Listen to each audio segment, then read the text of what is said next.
the Games will not proceed in Victoria in 2026. Has anyone else figured out what's going on with this cancellation of the Commonwealth Games? So why is this Premier, Daniel Andrews, reneging on a deal just 3 years before the Games are due to begin?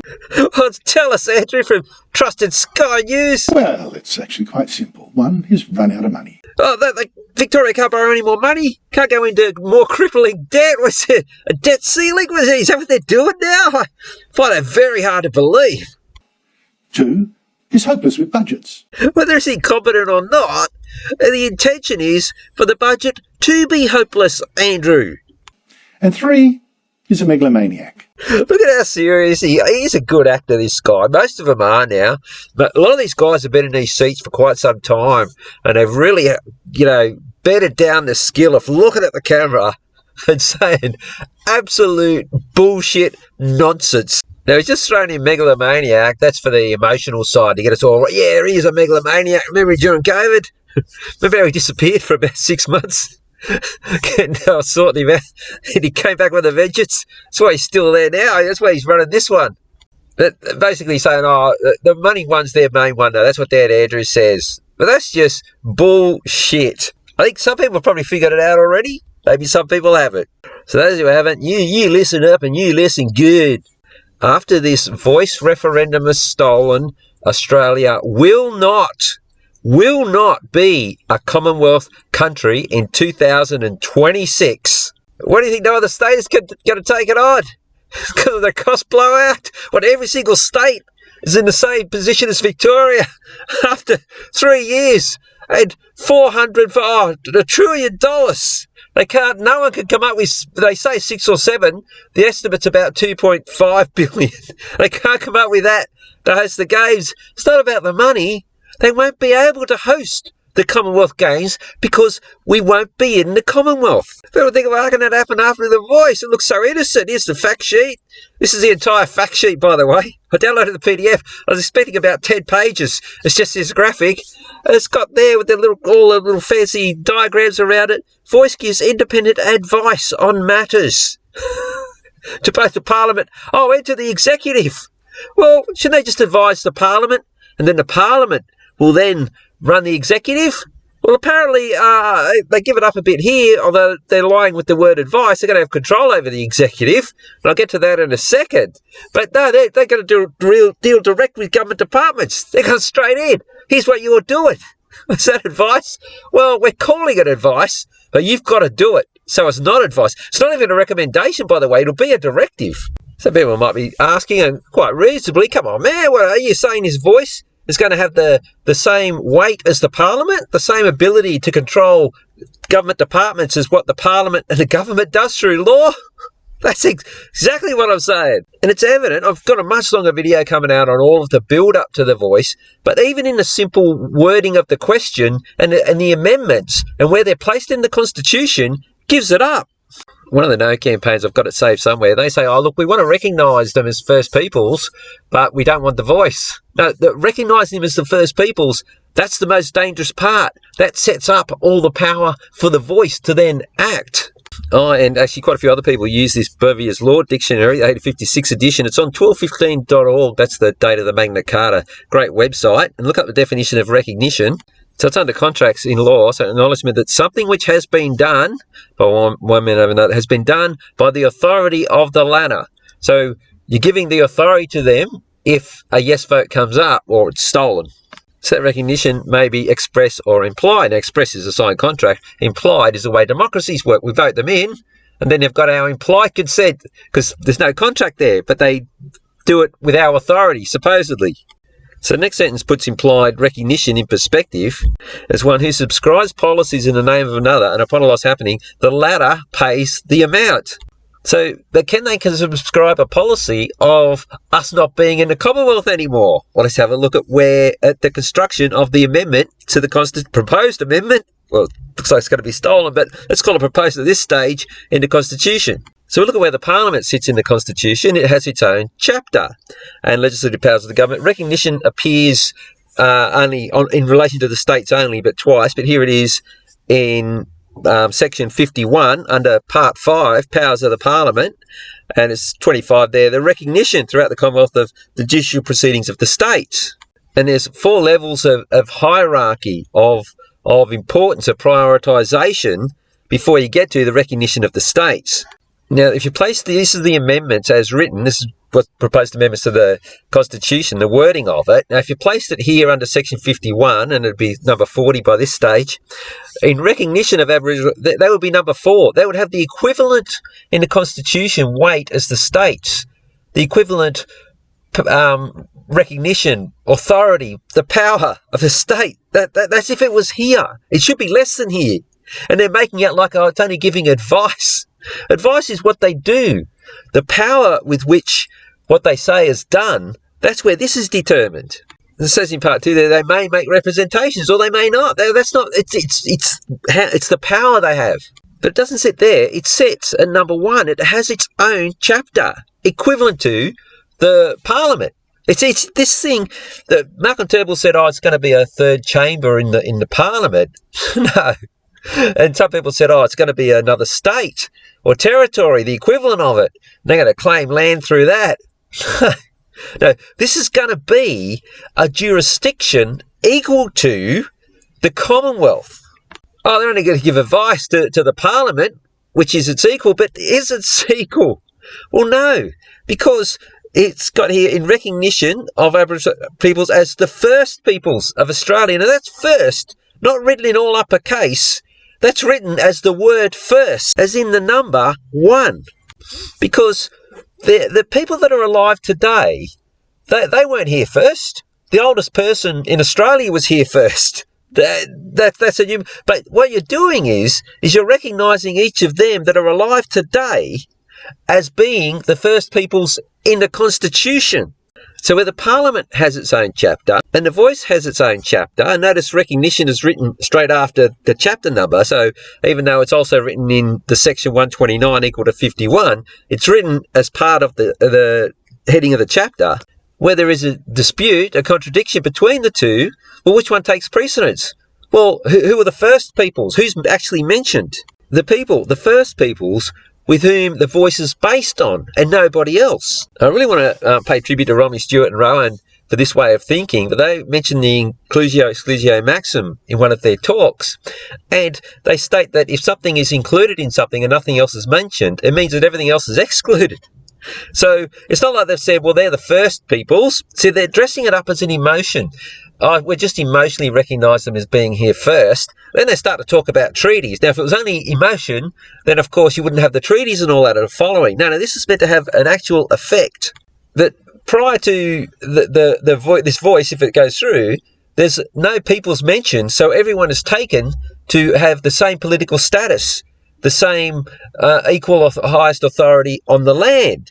Whereas if one group of people gets mentioned and the others and nobody else is mentioned, well, they're the only ones with authority. Now, they may not act on that straight away. They've got to introduce laws to exercise that, and they will do it in such a way that we can be excluded from the land but still holds a form of citizenship, because they can write the laws everywhere, that we can still turn up and vote in elections as though we're still part of it. But in actual fact, we won't be. I also want to focus on the word shall, because they don't say there must be a body or there may be a body. There shall be a body. Now, shall, in terms of policy and legalities goes, that means if that condition isn't complied with, then whatever the entity is doesn't exist. It's like you go for a driver license. So you shall apply for a driver license, because if you don't, you can't get one. And once you get it, the words are not you shall not exceed the speed limit posted. It's you must not, because must means you can do it, but there's a consequence, but you still keep your license. The best way I can describe the difference between shall and must. So it says there shall be a body, so no one can oppose it. It's not like you can oppose it and then it's not there, but there's consequences, or it's there may be a body, you can oppose it and there are no consequences. No, the voice is going to be there. And part 3, the word shall turns up again. The Parliament shall, well, no, shall, because the voice is in the same status as having its own chapter, But they're the first. They're actually priority over the Parliament, so the Parliament shall. Now, they've included a redundant part here to try and distract a bit and create an argument as to how it's actually written. It says, have the power to make laws. Well, that's redundant. It already has that power. So what does it actually read? So part 3 actually reads, the Parliament shall, no argument there, make laws with respect to matters relating to the Aboriginal Torres Strait Islander voice. Now, they haven't disclosed the composition, form and function of the voice, even though that's already been determined. Otherwise, why would they hold it? Oh, we're just going to hold a referendum to change the most important document in the land. Oh, what's it about? Oh, we don't know. We're just leaving our options open. Fuck off. All right, I could speak a lot longer than this. I'll wrap it up pretty quickly from here on in. But look, recognise the most important part of, like I said, I got a video coming out on that ties it all in together. The most important things I want people to take away from this is certainly the voice is going to be dealing directly with government departments. Well, why wouldn't it?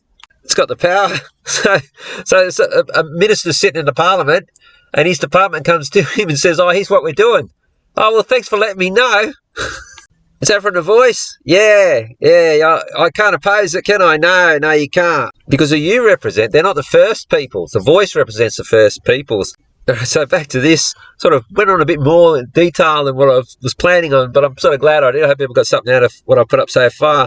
But does anyone else think that this tradition, this Commonwealth Games, that the only time it's ever been cancelled has been during wartime, is going to be cancelled because of a funding difference between $2.5 billion and $6 billion. I think he wants to worry about schools and, he rabbits on with the normal rubbish in all of his interviews. Do you think that's the reason for cancelling something that ties us to the international community and all these other countries as in allegiance back to the Empire Games? Or do you think the timing of it, with the voice coming in, might have something to do with it, given that no other state is picking up the ball? All right, that's it for this part as far as making the point about the Commonwealth Games. Just while instead of making another video, I just want to quickly make mention that if we're not the first peoples and we're not mentioned in the Constitution, what's really our status? Now, it becomes really murky. My theory is that in all likelihood, the Commonwealth of Australia, all caps, registered with the Securities and Exchange Commission in the States, that's our commercial side of our citizenship, not the public. The public is our birthing certificate on the date that we were registered by our parents, whereas our commercial is the birth certificate with the family name inside the border. I'm just sort of trying to remember what Romney, when he did a great video on birth certificates and birthing certificates. That is, according to Romney, I believe so, because I'm sort of going from memory here, but I'm pretty sure it looks like it's birthed on Norfolk Island, and that sort of ties in. And that Norfolk Island, it isn't a territory such as Jervis Bay Territory, Australian Capital Territory, Northern Territory. There's a few other territories as well, but it's not a state, and it's the administration of it has just been changed from New South Wales to Queensland. So I'm just wondering whether there's some kind of the jurisdictional status of it. Who knows what the hell it is? It's not a territory. It's not a state. Well, what is it? But it's administered by different states. It's really unusual. Maybe perhaps if it's kept administered by one state, it by default becomes part of that state. That would become New South Wales. Well, why isn't it New South Wales? Or why isn't it even Queensland? Why is it always kept separate? And it's must be certain distance offshore as well. There's a few other factors there. But I think this voice is going to remove our public entity off onto Norfolk Island as well to join our commercial entity. Now, that's just a theory. I've got to really delve a bit deeper into that. They did some changes with Norfolk Island and the way they vote and the people that live there. So I think they might have had a special status that they've been now tied back in with us. And now the voice is coming up. It all sort of ties in. So that will then pave the way. All right, I don't know if I'm still here, but it's pretty, some of the thoughts I'm having, this voice being the equivalent of the Parliament. Well, it's the equivalent of the Parliament because it's entering into treaties. It's treaties with the Parliament, which is us, in regards to the land, but it can enter into treaties, international treaties. Who's to say it can't? And it's entering into private-public partnerships.